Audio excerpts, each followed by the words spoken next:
12 سفر المظفر اور صرف 5 منٹ کا مدرسہ بات کریں گے فہم قرآن پر۔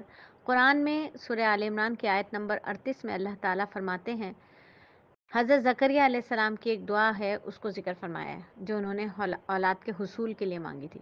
واقعہ کچھ اس طرح ہوا تھا کہ جب زکریا علیہ السلام نے مریم علیہ السلام کے پاس سردی گرمی کے پھل دیکھے تو حضرت جبرائیل علیہ السلام ان کے پاس لاتے تھے تو ان سے پوچھا، یہ پھل تیرے پاس غیر موسم میں کہاں سے آتے؟ انہوں نے پوچھا، یہ رزق ہے اللہ تعالیٰ کی طرف سے، اللہ جس کو چاہتا ہے بے حساب رزق دیتا ہے۔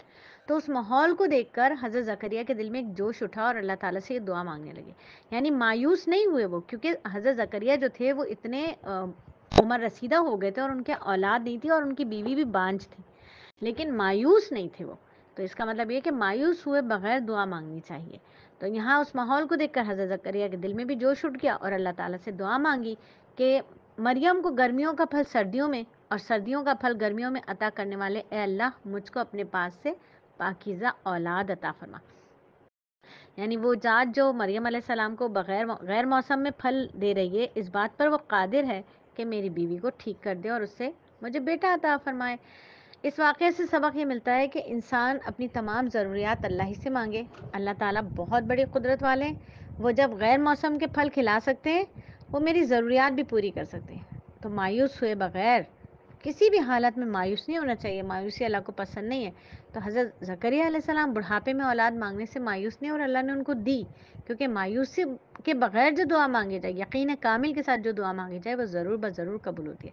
پھر جب بات دعا کی بات ہو تو پھر حدیث مبارکہ بھی اس سے ہی ریلیٹ ہوگی۔ تو حدیث مبارکہ ہے، نبی صلی اللہ علیہ وآلہ وسلم کا ارشاد ہے، تم میں سے جس کے لیے دعا کا دروازہ کھل گیا اس کے لیے رحمت کے دروازے کھل گئے، یعنی جس کو دعا کی حقیقت نصیب ہو گئی نا، وہ اللہ سے مانگنا جسے آ گیا، اس کے لیے رحمت الہی کے دروازے کھل گئے۔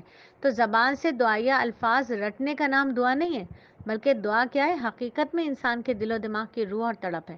جب بندے کو وہ نصیب ہو جائے تو بندے کا اللہ تعالیٰ سے تعلق بن جاتا ہے۔ دعا کے ذریعے اللہ تعالیٰ سے ایسے سمجھیے کہ ہم کلام ہونے کا موقع ملتا ہے اور پھر وہ اس کی لذت کو بھی حاصل کرتا ہے۔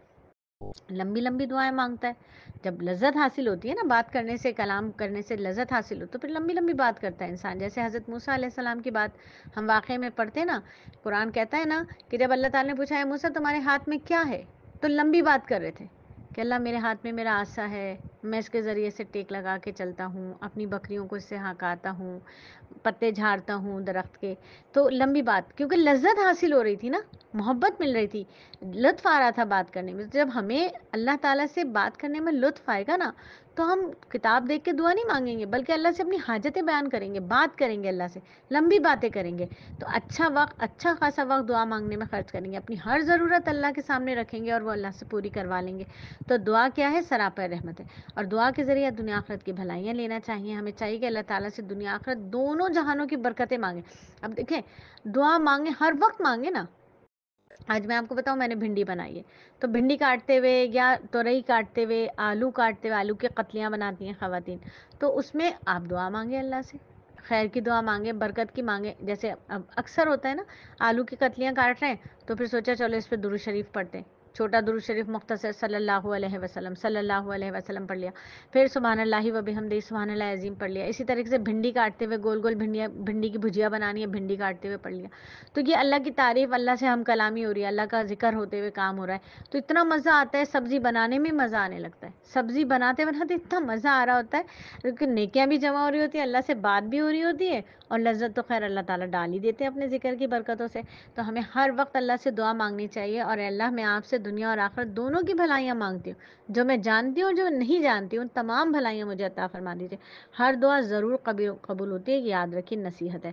بندہ ایک محتاج اور مسکین بن کر اللہ کے سامنے ہاتھ پھیلائے نا، تو اللہ اسے خالی ہاتھ نہیں لوٹاتے، دعا قبول ہو جاتی ہے۔ جو مانگا ہے وہ مل جاتا ہے، نہیں ملتا تو غلط فہمی ہے کہ نہیں ملا۔ جو مانگ رہے ہوتے ہیں وہ اس کے لیے بہتر نہیں ہوتا تو اللہ تعالیٰ اس کو ٹال دیتے ہیں، وہ چیز نہیں دیتے۔ کوئی چیزیں دولت مندی مانگتے ہیں کچھ لوگ تو وہ کچھ لوگوں کے لیے فتنہ ہوتی ہے تو اللہ وہ دولت نہیں دیتے۔ کچھ لوگ منصب عہدہ مانگتے ہیں تو اللہ کے قرب کا ذریعہ، اللہ کے قربت کا ذریعہ نہیں مل پائے گا ان کو، تو اللہ اس منصب اور عہدے سے اس کو دور کر دیتے ہیں، ٹھیک ہے نا۔ تو حدیث میں آتا ہے کہ جب بندہ دعا مانگتا ہے تو 3 چیزوں میں سے کوئی ایک چیز مل جاتی ہے، جو اس نے مانگا وہ مل جاتا ہے، دعا کو آخرت کے لیے ذخیرہ بنا دیا جاتا ہے یا آنے والی کوئی مصیبت اور تکلیف ٹل جاتی ہے۔ تو بعض اوقات قبولیت جو ہے دیر میں ظاہر ہوتی ہے۔ حضرت موسیٰ حضرت ہارون کی جب دعا قبول ہوئی تو اس کا اثر 40 سال بعد ظاہر ہوا تھا کہ چیز ملنے کے آثار ظاہر نہ ہوں، جو مانگی ہے نہ ہی مایوس نہ ہو، اور نہ ہی یہ کہنا چاہیے کہ ہماری دعا قبول نہیں، تو جلد بازی نہیں کرنی چاہیے۔ دعا قبول ہوتی ہے اور ضرور قبول ہوتی ہے۔